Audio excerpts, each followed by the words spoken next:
What's going on, guys? It is MurderInc. Today I want to talk about two things. The first thing being the Veil buff, how important it can be for your clan boss team. I do have Duchess in the picture here. I'm going to use her and show you my current clan boss team. However, there is a rare alternative that I found pretty interesting.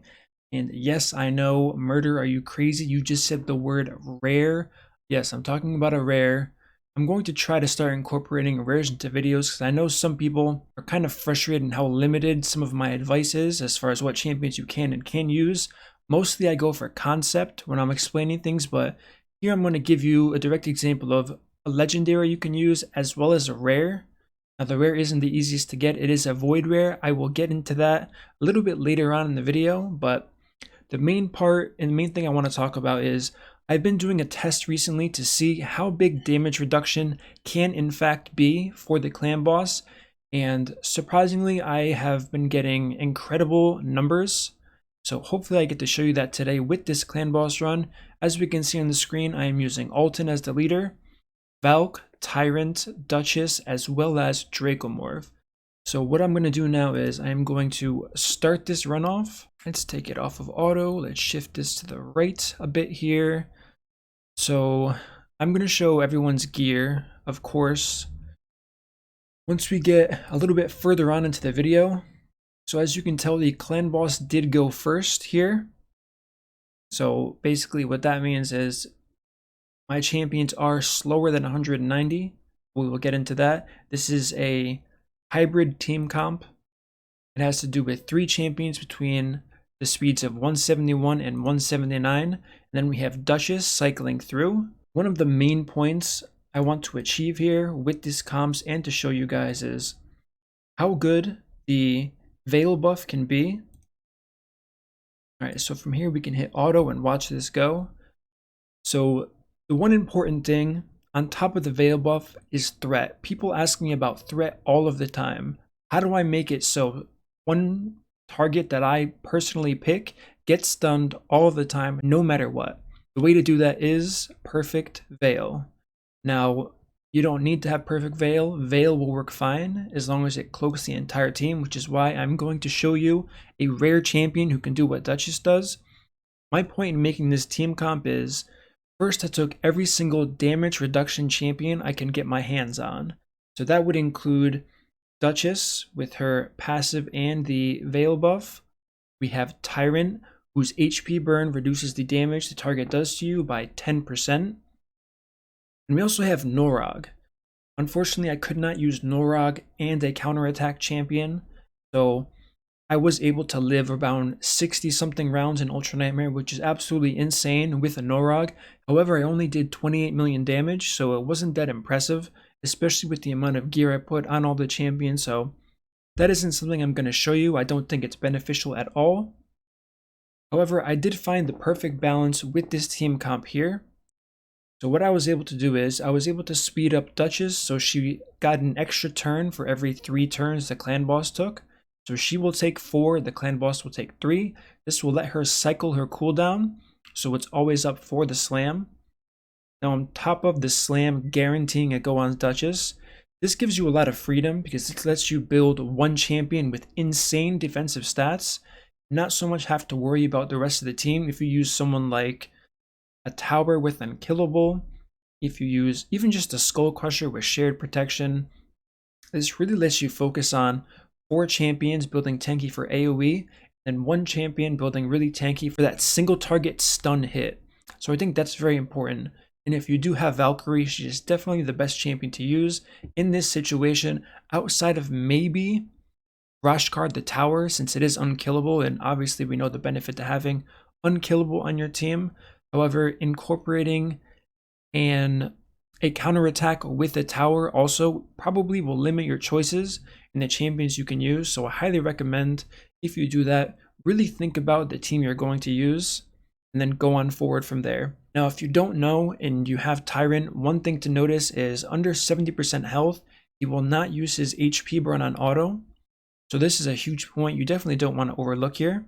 But outside of that, you can quickly see the damage ramping up. I mean, going from I think we're just under 2 million damage apart from turn count to million damage.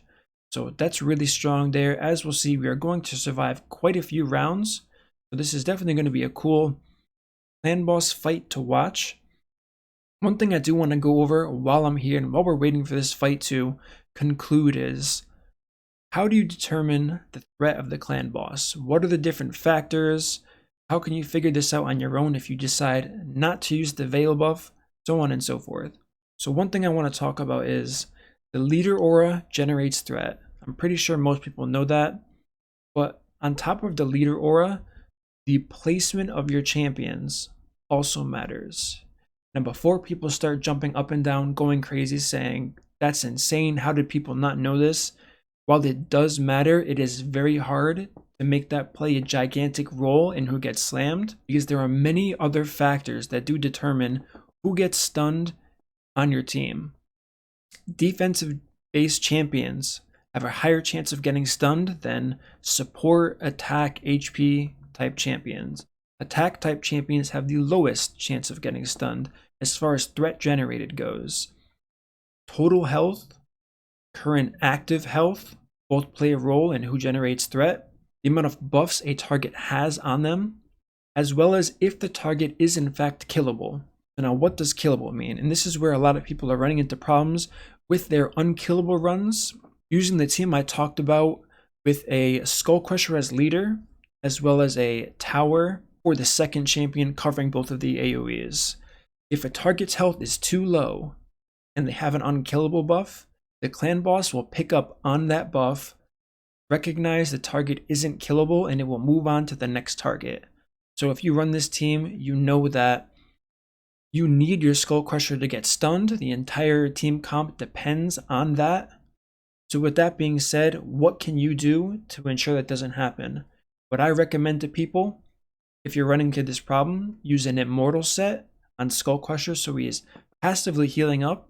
Use the Life Drinker or whatever it's called mastery that heals you based on the damage, and also give him a decent bit of damage.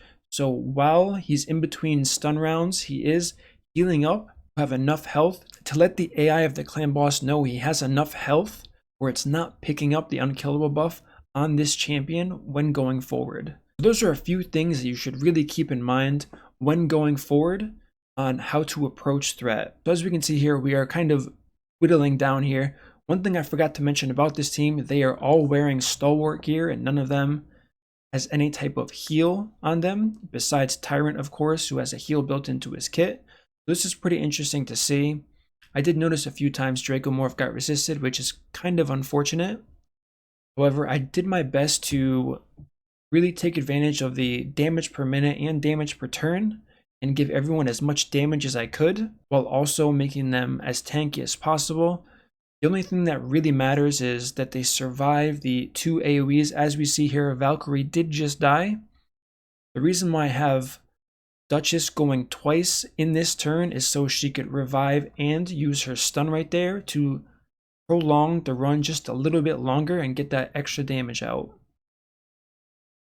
As we can see here, the team is continuing on here. We're at about 43 million damage now, so not amazing damage, but it's still pretty good damage for 1 key in Ultra Nightmare, especially with testing out this theory of how damage reduction works compared to just building everyone with crazy amounts of survivability.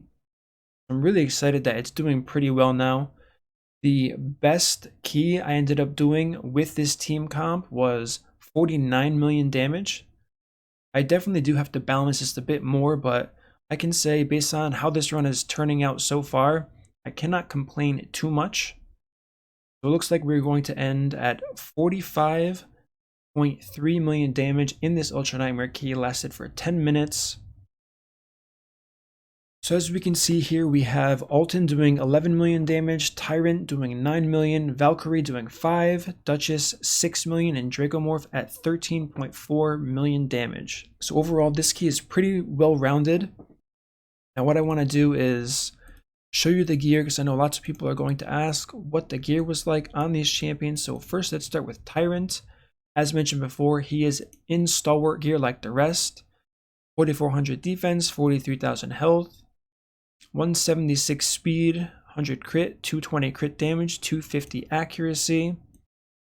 I always run the same mastery, so just to show you guys and not confuse you, these are the masters we have going on here. We have the typical War Master build and the clan boss, I guess, defense tree build. So it's the same on every single champion that I have.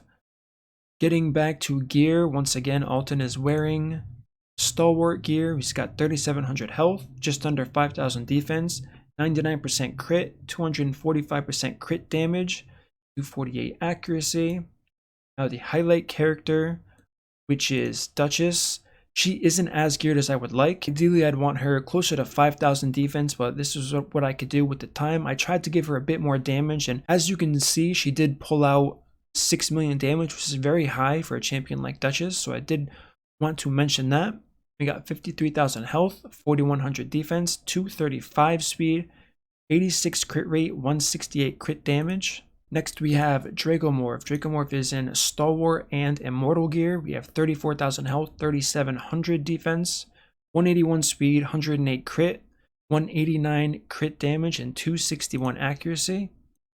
Finally, we have Valkyrie. She definitely needs the most work in all the champions. Her health is a bit low. I would definitely prefer if her health was much higher. However, this is what we have to work with at the moment. So we have 33,000 health, 6.8 thousand defense. You don't want to go too crazy with defense unless you can keep her crit rate and crit damage high. I was explaining this before to somebody.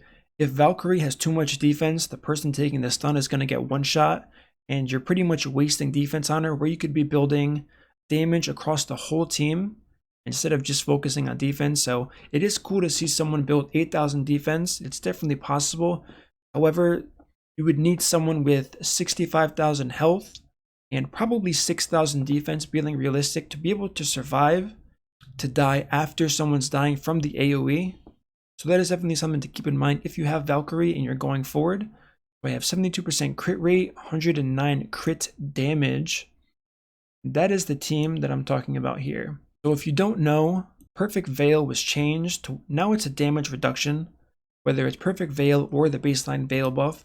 So now we go to the question that I was talking about at the beginning of the video. There is a rare who can do this as well. So you can say, well, obviously I don't have Duchess, so what am I going to do? Is there even a point in me listening to this?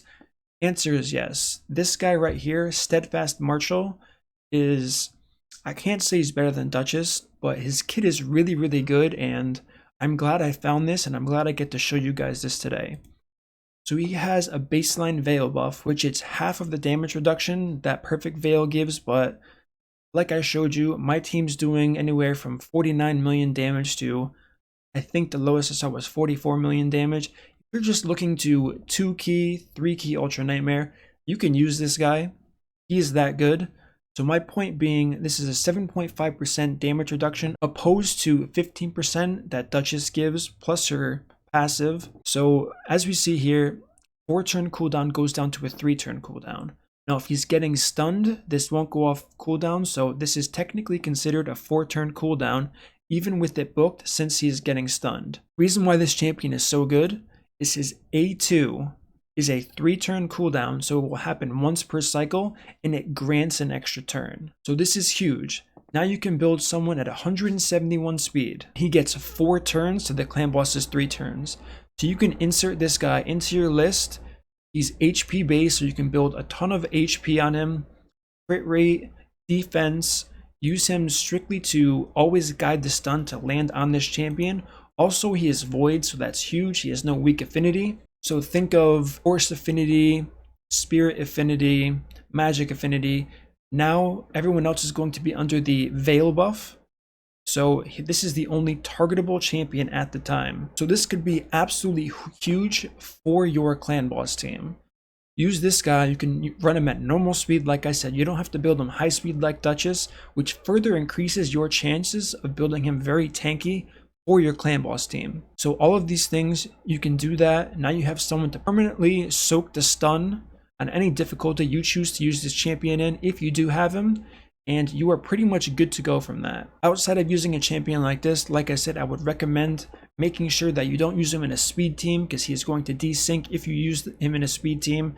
You want to make sure you have a defense down weaken, attack down, defense up, ally protection if possible, and it's very likely you will see a significant increase in your damage if you do utilize this champion and always guiding the stun. Now very briefly, going back to the threat, now that I have it here, this first champion here is going to have the highest threat, then Gala Longbraids would have the second highest, Best would have the third highest, followed by Royal Guard having the fourth highest, as well as Arbiter with the fifth highest threat based on positioning.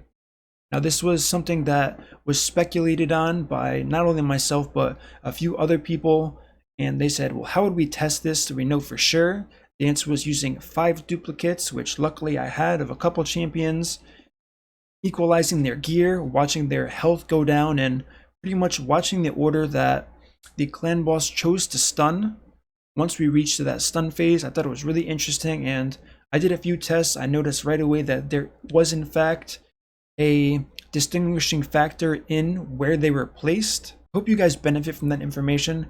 It hasn't really helped me a lot because I always use buffs to guide where the threat goes and where the stun goes, but hopefully you can find a use for this information and have it help you to increasing your total damage on your keys. Other than that, I want to thank you guys for watching. Thanks for all the support. If you like these videos, don't forget to hit that subscribe button, turn on the notification bell so you don't miss my next upload. And until next time, my friends, peace out.